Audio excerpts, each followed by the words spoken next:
Dulio is professor and heads up the political science department at Oakland University. Dave, good seeing you. Good to see you guys. How are you? Welcome back. You're no stranger to this Happy election day. broadcast. Yes, yes. All right, so if you sit there with students and you teach them about political science, then you have all the knowledge in your head. Please explain to us what we've been watching the last 2 years, and how in the world are you explaining what is happening in America Well, you don't. to the students? Right? I mean, I've said it a bunch of times this semester.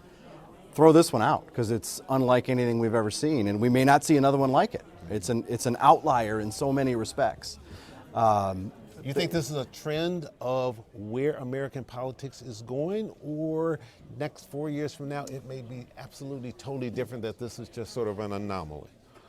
An anomaly in some respects. An anomaly in terms of the candidate. I mean, No doubt about we'll it. never see another candidate like this. No doubt about it. I wouldn't think in Donald Trump. Couldn't agree more. You might see an outsider again, right? There's some, especially as a Republican, that base is attracted to those sorts of candidates, business experience, that sort of thing, right?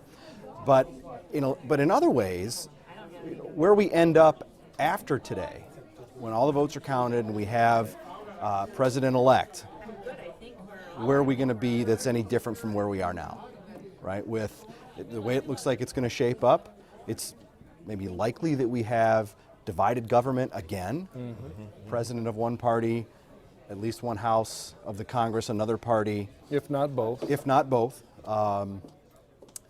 But what does that mean for governing? And I don't see a whole lot changing in that dynamic, especially with these two candidates, right? You've got the two most disliked presidential candidates ever. What are they going to do that's different that President Obama couldn't do? Well, right? To bring people together and get folks on the same page. It's going to be really difficult. Not say they can't, but it's going to be tough.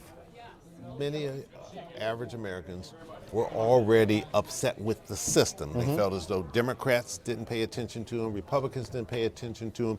They couldn't work in an organized fashion in Washington. It was always about partisanship. And so I'm wondering now, is third party something that 4 years from now may be a very serious alternative to the American people, or is it too hard to do that? I think it's the latter, to be brutally honest. It's the quite frankly, if a third party didn't show up and get a lot of votes now, when would they? When we've got, again, the two most disliked presidential candidates ever. That is a prime time for somebody to come along and say, but we've heard lots of people, and I know Dave and I, every time we interview people say, I wish I had a better choice. No doubt about it. And this may have the largest number of folks clamoring for something different, and they didn't get it.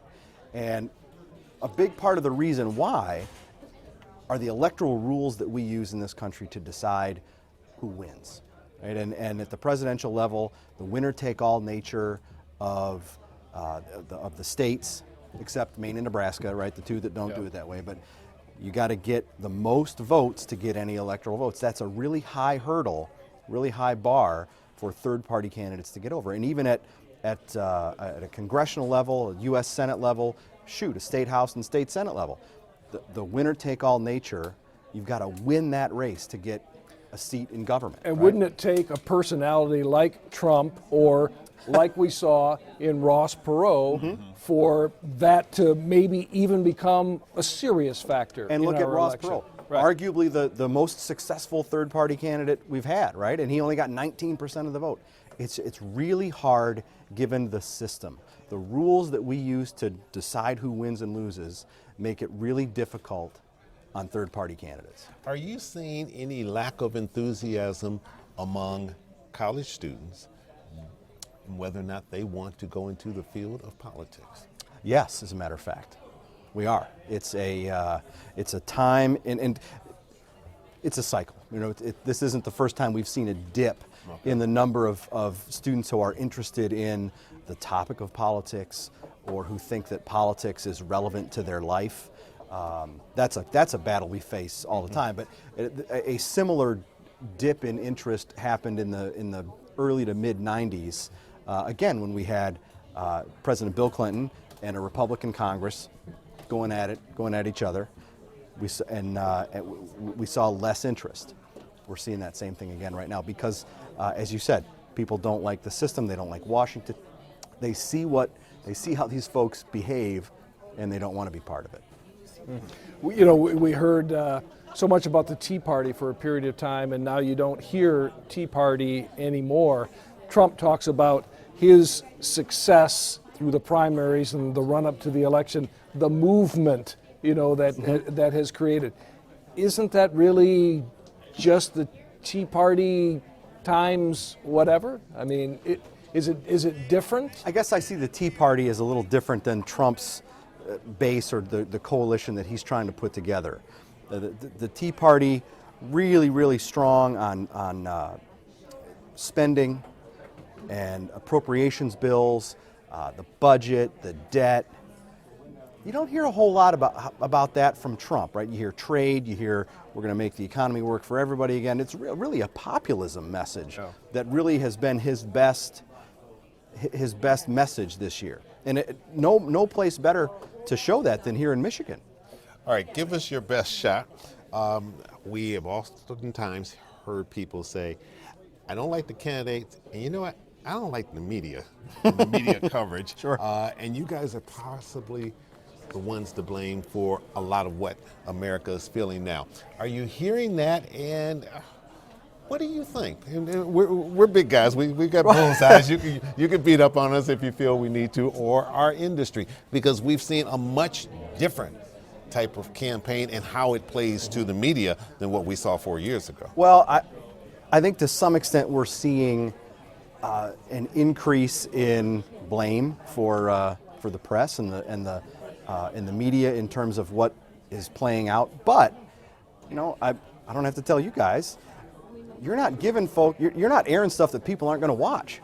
Sure. It's a matter of folks want this sort of thing, even though they say they don't, right? Right. And they watched in record. They watched in record numbers. They complain, right? But they watched in record numbers. Right. So that's why CNN and Fox and MSNBC gave us more and more and more There's Trump an appetite all the time. All the time, right. So then you've created this monster in part, Right. and then you're saying, oh my God, we have this monster. Well, you can't have it both ways, right?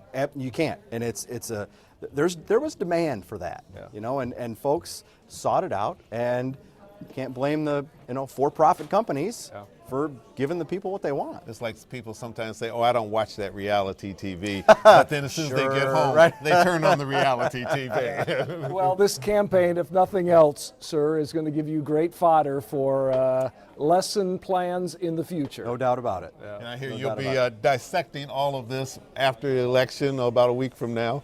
That's right. Forum. Right on. In November 14th, Monday morning, we'll be at the International Technology Academy in Pontiac, visiting with some high school students, taking some folks from Oakland University over there to debrief. You're kind enough to join us, and your pollster, Bernie Porn, is going to be there. Bernie will be there, and a cast of characters. Cast of characters. You can say that again. It'll be easy to look at it afterwards and figure out what's going on. 2020 hindsight, real easy. Yeah. All right. Dave Dulio, thank you, Sure thing. Professor. My pleasure, guys. Thank Thanks you. so much. Appreciate it. All right, another